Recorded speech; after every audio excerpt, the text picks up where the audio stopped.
What's up, YouTube? It's time for another pickups video. Tonight I'm going to walk you through the games I picked up during the month of June 2015. So for this month, my main focus was my Sega Saturn collection, and I made a ton of progress with that. The bulk of today's pickups are going to be Sega Saturn, and quite a few manuals for random systems I needed manuals for too. I don't think you'll see as much variety in the systems as I usually have in my videos, but that's because Saturn games are expensive and I really am trying to finish off that collection. I believe as of today I am at 26 games left that I need for the US Saturn collection, which is awesome.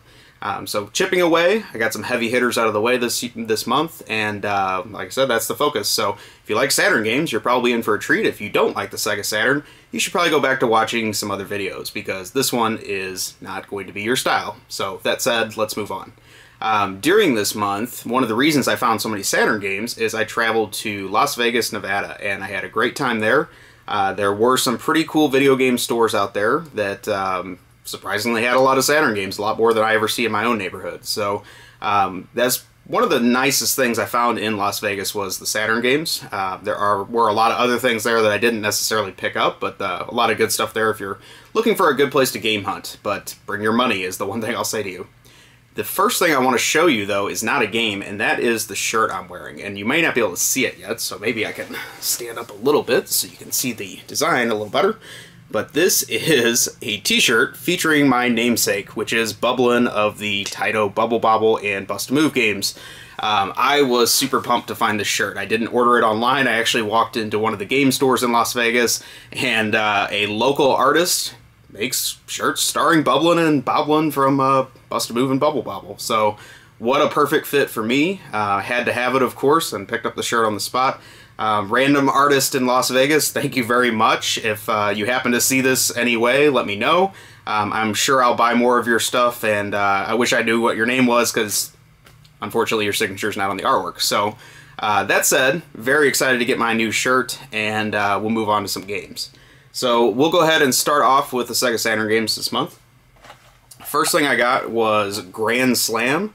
This is one of the rarer baseball games for the Saturn, I would say. One of the kind of stupid ones because it doesn't have the team approval, so all the logos are whited out on the cover here with Jeff Bagwell, and obviously the actual teams are not featured in the game. It only has original players, so probably not one I'm going to play too much. This next one is a game featured on a movie, or a game based on a movie that flopped really hard. I believe the Saturn is the only version of it too. I don't know why this didn't come out on PlayStation, but that is Congo, the movie, and it's the Lost City of Zinj, or something like that. I don't know. Never saw the movie, but I heard it was a horrible game, or horrible movie, so I can only imagine the game is no better. But yeah, kind of an oddity on the Saturn there. Next was one of the heavy hitters that I picked up this month. Been looking for this one for a long time, and I got a really nice copy of that. This one is a 2-disc game, and that is Street Fighter Collection. This one features Super Street Fighter 2, Super Street Fighter 2 Turbo, and Street Fighter Alpha 2 Gold. So pretty cool collection.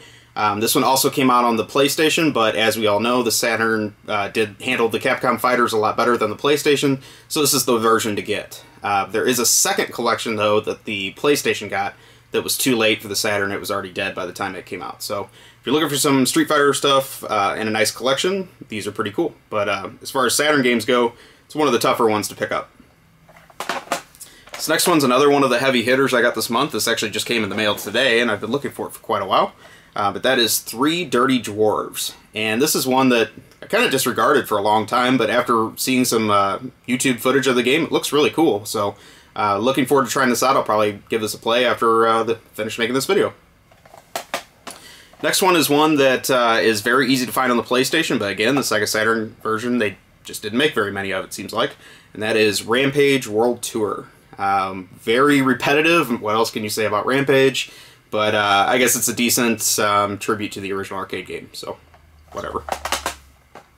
This next one is one that I really had a hard time finding this game. I actually had to piece this together by buying a copy that came with the manual and not the back art, and then buying another copy that had the back art and not the manual, just so I could have a nice complete copy. But that is Norse by Northwest, The Return of the Lost Vikings. So it's really Lost Vikings 2. This game also came out on Super Nintendo as Lost Vikings 2, and that game is very tough to find too, so I don't really know why these have such low print runs. I think it's also on PlayStation, so yeah, pretty neat stuff. This next game is not rare in of itself on the Saturn, but this version of it is very rare, and that is the long box retail version of Virtua Fighter Remix. Very, very few of these were sold as retail. The reason is they gave this game away for free in a little paper sleeve, and typically that's the version you see. I think it was even packed in with some Sega Saturns, so if you just want to play the game, it's very simple to get that, but the long box version like this, very tough to find. Very happy to find this.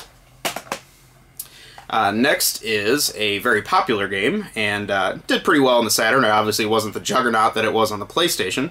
It came out a little bit later on the Saturn, I believe about 2 years later, and I think this version is enhanced a little bit from the PlayStation. But that is, of course, Resident Evil, the original one. And this is the only one the Saturn got, but I think it's pretty cool that it came out on it. Capcom apparently gave us a pretty good, version for the Saturn, so I think this is worth trying if you are a Resident Evil fan. Alright, moving on to the second stack of Saturn stuff. Like I said, there is quite a bit. I think I counted 17 games I got this month or something like that for it, which is basically my best pickups month ever for the Saturn. This knocked a lot out of my list. The next one I got is Double Switch, and this is one of those crappy FMV story games, which is put out by Digital Pictures. This game also came out on the Sega CD, and this was a very early release for the Saturn, so I don't know if it came out the same time as the Sega CD version or just shortly after, but probably won't be playing this one much. Next is another game that came out on the PlayStation as well, but for some reason the Saturn version is very tough to find, and that is Spot Goes to Hollywood. I don't know why they keep making games with Spot in them. They started on the NES, because really none of them are any good, but yeah, for some reason they think that this is a marketable character, I guess. Next is another sports game that gave me a lot of trouble in finding this, and it's nothing special, but it was just tough to get, and that's VR Soccer. There also is a VR Golf 97 that's in the same series, and I don't have that one yet, so I don't know why these are a little difficult to find. The Saturn has a ton of sports games, and it's almost like half of them are really easy to find and half are very difficult to find, so just stupid stuff that I'm not going to play, but for the collection I have to have it. Next one is The Horde. I believe this is a strategy game, but no real idea. I think it might have been a PC game originally or something like that. Probably not really my type. This next one's one that I bought a few months ago, and it is a very tough game to find on the Saturn. I just was disappointed when I actually opened it up. I showed it off in my video, and I realized that the manual didn't have any of the internal pages of it. So I actually got a proper complete copy of this one now, and that is Velora Valley Golf. I turned around and sold my one that had the gutted manual, but yeah, pretty cool to get that in a nice complete version. Just really weird that Vic Tokai put out this and a couple other games on Saturn, because Vic Tokai died pretty short after, as far as I know. Next one is WrestleMania, the arcade game. Another game was a big hit on the PlayStation, and not as much on the Saturn, but it does exist. There are 2 WWF games on the Saturn.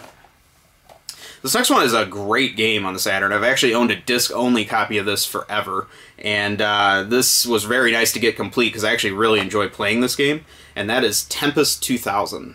This is a great update of the old Tempest arcade game, and I think it also came out on the Jaguar. It was the original version of it. Some people consider that the best game to own a Jaguar for, but you don't even need to buy a Jaguar because this is on Sega Saturn as well, so very cool to have this one. I've got 2 more Saturn games, so like I said, there's quite a bit. First one is Magic Carpet. I don't know much about this one other than it also came out on PlayStation.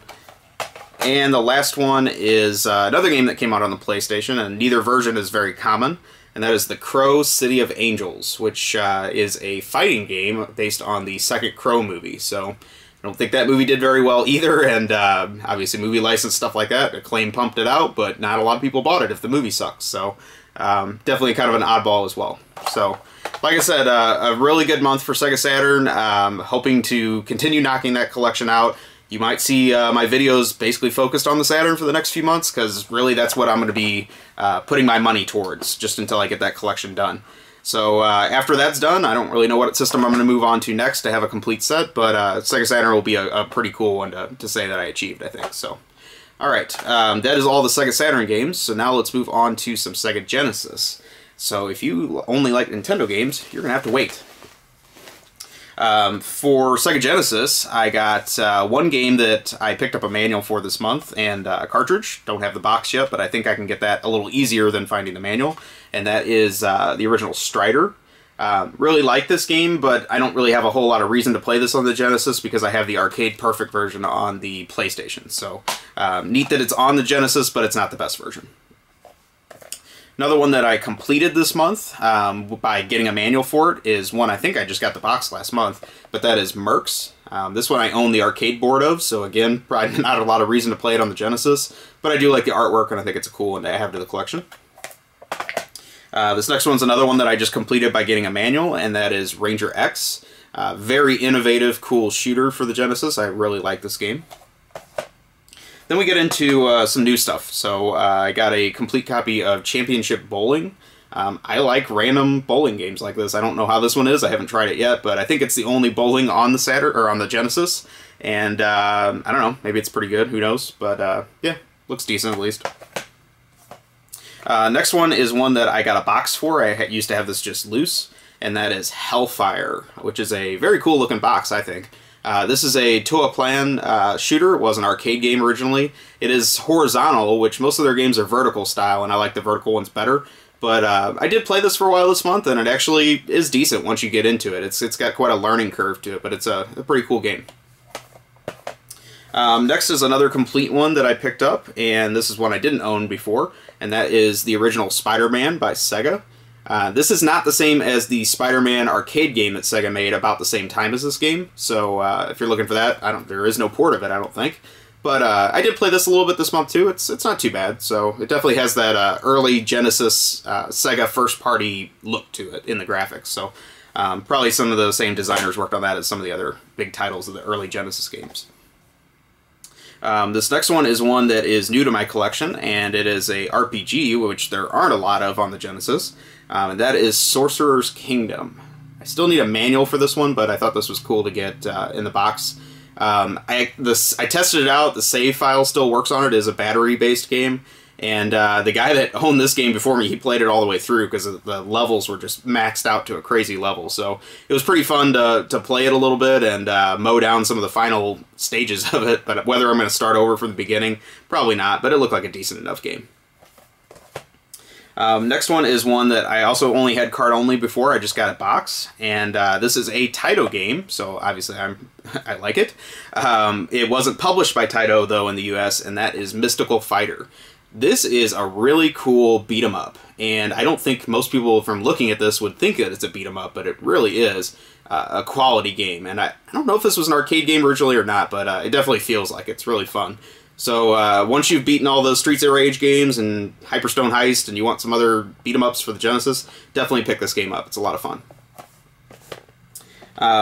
If you have been watching my other videos, you might have seen my video for how to repair Grindstormer on the Sega Genesis. It's a cartridge that constantly fails because of the chip that they used on the cartridge was very poor in its design and quality.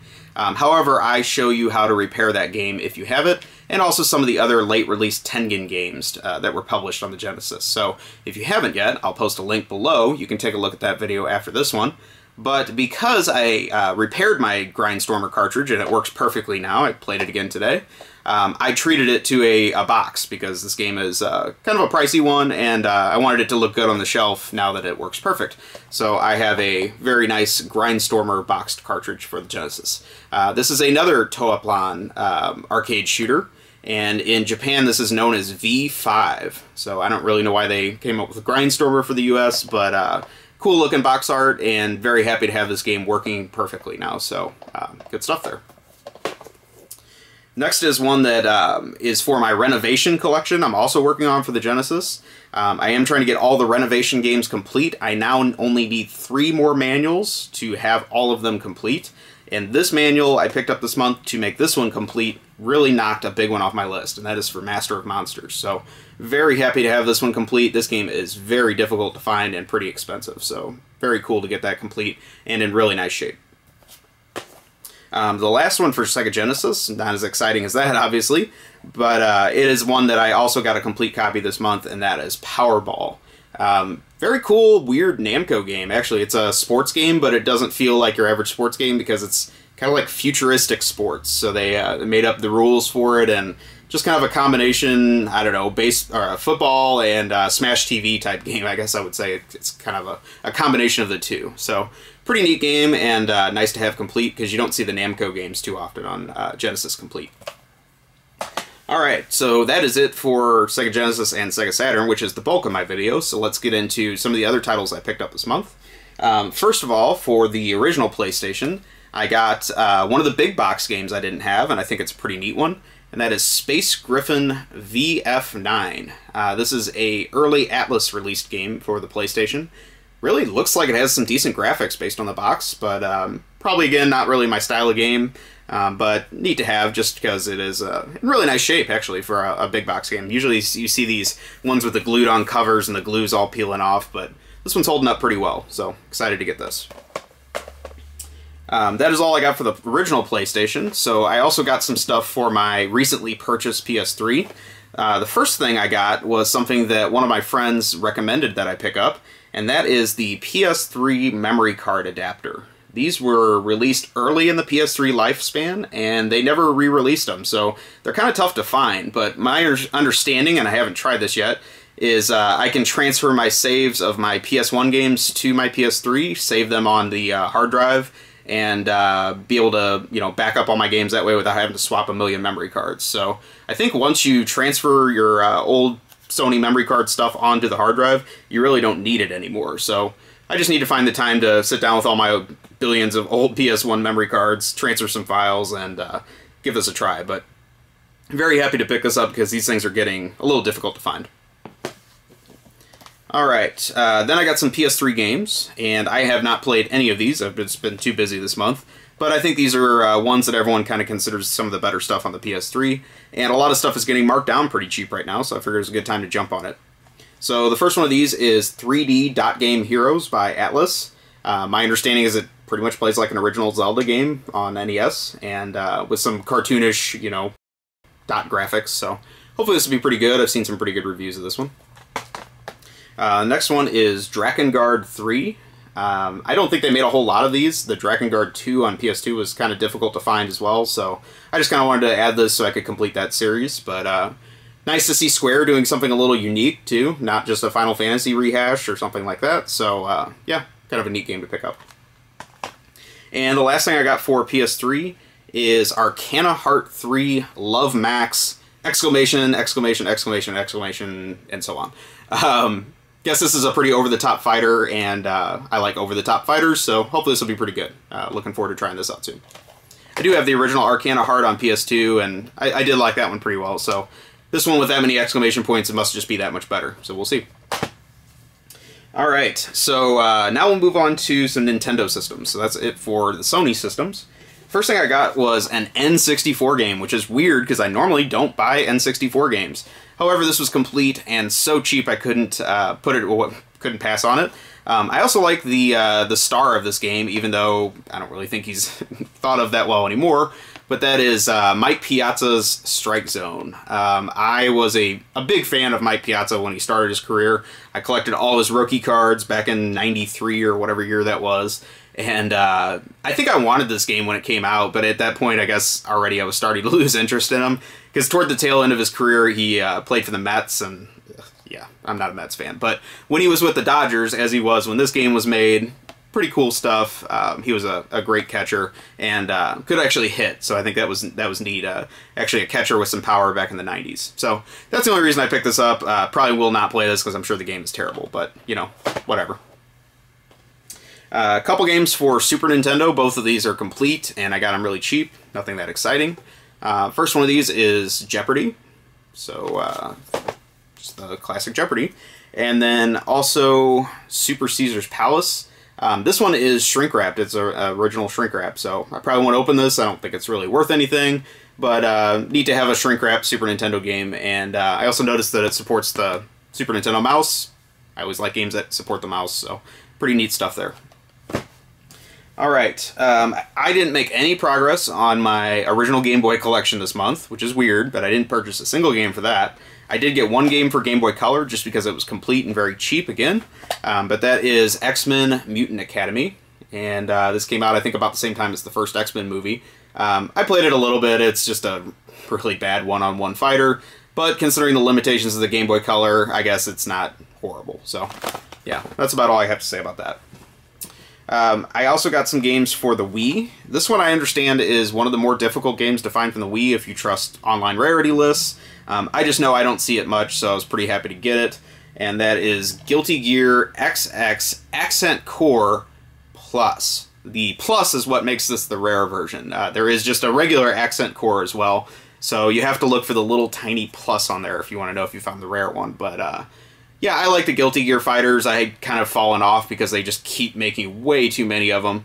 But whatever, Street Fighter did that too, so I guess I can't blame them too much. And the one thing that's kind of a bummer is it says on here it includes a bonus disc. It was supposed to be a soundtrack of music from the game. Well, when I got it, it had the book and the disc, but no extra tray with the bonus disc. So I guess I'll have to track one of those down or not even worry about it because I'm not going to listen to the soundtrack anyway. So yeah, pretty neat to get that though, because I guess that's a pretty rare game for the Wii. The other thing I got for the Wii is Wacky World of Sports, and this is something I would have passed right by had I not looked at it as a Sega game and then really examined it to see if it was a real Sega game from Japan and not some of the crappy American-developed Sega stuff that was coming out about this time. So I did a little research on my phone before I picked it up, and I found out the developer of this game, the studio that made it was not a Sega first party, but it was kind of a third party that made some weird stuff along the way. And they were responsible for the Incredible Crisis weird game on the PlayStation, which I really like. So I take it that this is just as zany as that game is. Reviews of this online are horrible, but maybe they just didn't get it. So I got it cheap. I'm going to take a chance on this, and hopefully it's decent. So we'll see. But I don't see this game very often, so I just thought I'd get it anyway. Alright, moving on to the original Nintendo. The first thing I got is not original Nintendo, it's the Famicom. And I didn't purchase this, my friend Charlie just gave it to me because he knows I like Taito stuff. I of course have the NES version, I think this is no different, but the artwork's a little better on it. So that is a loose Rainbow Islands for Famicom, which, yeah, I might as well have in my collection. I like Taito stuff, and definitely parts of the Bubble Bobble series, so good stuff there. I also got another Taito game for the NES this month, and that is just an upgrade because I only had a cart-only copy, and that is a complete copy of Dungeon Magic, which this game comes with the cartridge, the manual, and also a map. So the map was something that I thought was tough to find, and it even came with the original send-away card. Now, when I looked at this thing, it also had a chance to register your warranty, but send me a copy of the Taito Times newsletter. It was an option on there. I have never seen the Taito Times newsletter, but I want it. So if any of you have old copies of the Taito Times newsletter, and I don't know how many there were, I definitely want them, and please contact me as soon as possible. But that's the kind of stuff I would like to collect. I think that's very cool. Alright, so I also got some loose manuals for the NES that I didn't have this month. Some of these were pretty neat ones, I thought. Some of the artwork on these manuals is better than what was on the box. So this first one I really like. This is King's Knight by Square, one of their very early games, and really like the artwork on the manual. I think it's very cool. This next one is one that now allows me to complete this game, and I was very excited about that because I do like it. This is a Hudson Soft game, and that is Jackie Chan's Action Kung Fu. So very cool to get that. It was really weird that this game came out in the US because Jackie Chan, nobody really knew who he was at that point. His movies didn't start really hitting the US, and he didn't become an action star in the US until much, much later than this. So very good game, very underrated game, and it's also on the TurboGrafx, and very happy to have this complete because I like Hudson Soft stuff too. Next one is just another very cool manual as far as artwork, and that is for The Lone Ranger by Konami. Very nice artwork on that. Next one is Pinbot, which I do like. It's just a home version of the arcade pinball game. Then we have Adventures of Tom Sawyer. This is a very weird game, but yeah, nice to have a manual for that. Then we have Venice Beach Volleyball, which opens this way. and it's one of the American Video Entertainment unlicensed games. I thought it was interesting flipping through this that they have the method to mod your NES if you have the second-gen NES that locks out the unlicensed games. They even teach you in the manual how to tear it apart, what things to solder, and how to make your system compatible with unlicensed AVE games. By doing that, they will also send you a $10 refund, so I thought that was kind of funny. The last thing I got for the NES manual-wise is probably the best one of those, and that is a manual and map for Dragon Warrior 4. And both of these are in really nice shape, so I was pretty excited to get that. I don't have a box for this one, but yeah, definitely a good thing to have. I think there's also like some pack-in card that like taught you some of the spells or magic or something like that. So it's not technically all the pieces I need. I think I still need that piece too. So if you have one of those, let me know. And kind of wrapping up, also got some manuals for the Super Nintendo. First one of these is Street Hockey 95. This game is horrible. It has some really funny artwork on the box. Wish the manual did too, but oh well. Wizard of Oz by Sega, which I think is a pretty weird game that came out on the Super Nintendo at that point. Don't have the game yet, actually, though, but got the manual. And then the last one of these was the one I was most excited about for Super Nintendo. It's a really, really mint copy of this as well.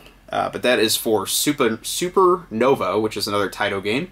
And this is basically part of the Darius series. I don't know why it isn't called Darius in the US, but it's just another Darius game, and it's good stuff like all robot fish shooting games are in the Darius series. The other thing I thought was neat with that is it came with the Taito poster of the time, and they would just feature some of their upcoming games in these. There's a few variations of them. I have most of them now, I believe, but I thought this one was kind of interesting because it has some of their, you know, cheap little games like Little Samson and Panic Restaurant featured in this one. So, you know, you can get all that stuff for like a couple bucks now, but pretty neat that those are featured in here. So anyway, that's about it. Thank you very much for taking the time to check out my video. Please take a moment, like, comment, subscribe, let me know what you think. You can always check out my other videos at the links below as well, and have a great day or night wherever you are. I'll talk to you soon.